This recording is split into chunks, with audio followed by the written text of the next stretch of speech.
What's up, everyone, and welcome back to another review. And this time, I'm going to be taking a look at Dunkirk, written and directed by Christopher Nolan. Now, I am a Christopher Nolan fan, but I'm not a hardcore Christopher Nolan fanboy, if that makes any sense. I mean, I like Nolan's movies, but I'm also not afraid to give criticism where criticism is due. Now, with all that being said, at the end of the day, I thoroughly enjoyed the movie Dunkirk. I thought it was really, really good. It's one of the better World War II movies that I've seen. But to say that this is one of the greatest things ever made, and to say that it's better than movies like Saving Private Ryan, you need to come off already. Get off that Nolan Kool-Aid, all right? This movie is not that good. It's good, but it's not like star-spangled awesome good. I mean, let's face it. Is the direction this movie is solidly done. The cinematography looks great. Hans Zimmer's score is fabulous. The cast all do a great job. But this movie is not without its flaws. And to me, one of this movie's biggest flaws is that it doesn't really have that one central character that you latch on to. It's like, I guess you could say that if you really want to have a stretch, that Kenneth Branagh's character is kind of like your lead guy, since Kenneth Branagh is a powerhouse of an actor.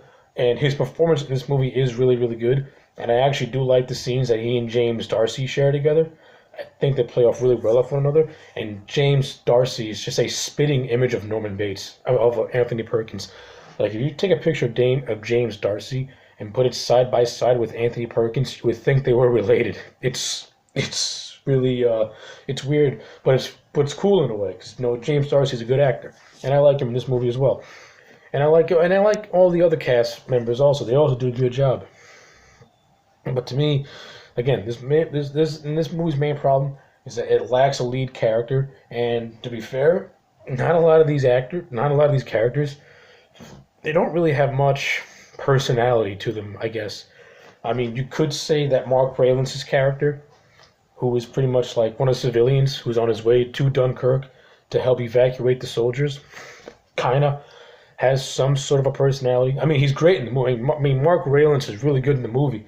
Does a great job as playing this civilian that's using his boat to help save the soldiers, along with his son and his son's friend.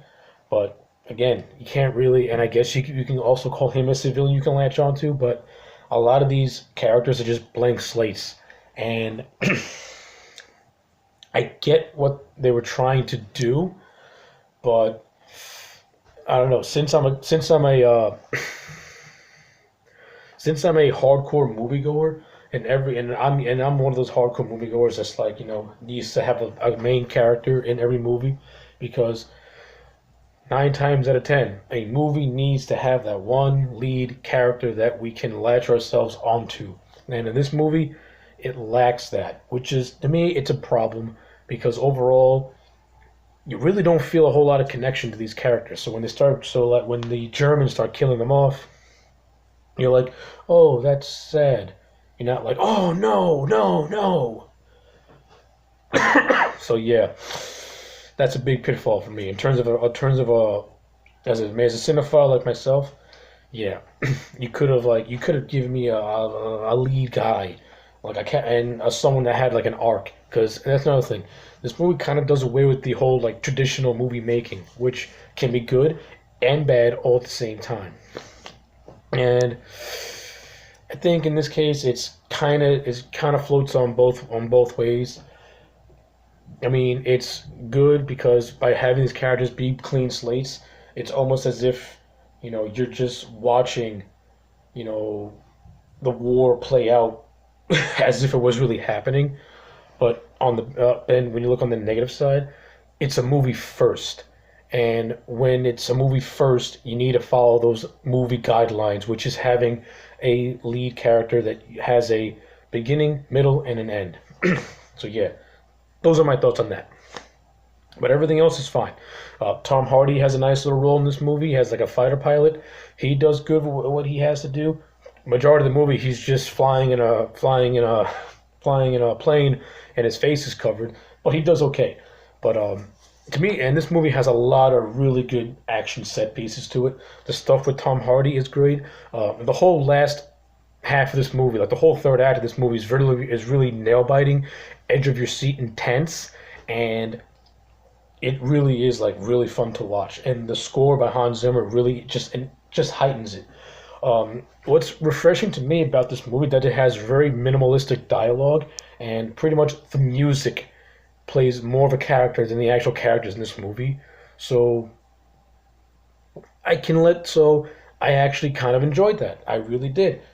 The movie also kind of plays that kind of sort of as like a silent film in a way. I mean, you do have bits of pockets of dialogue here and there, but they're not long-winded speeches. I mean, like at the very end of the movie, you get your typical Christopher Nolan long-winded speech, and that's about it.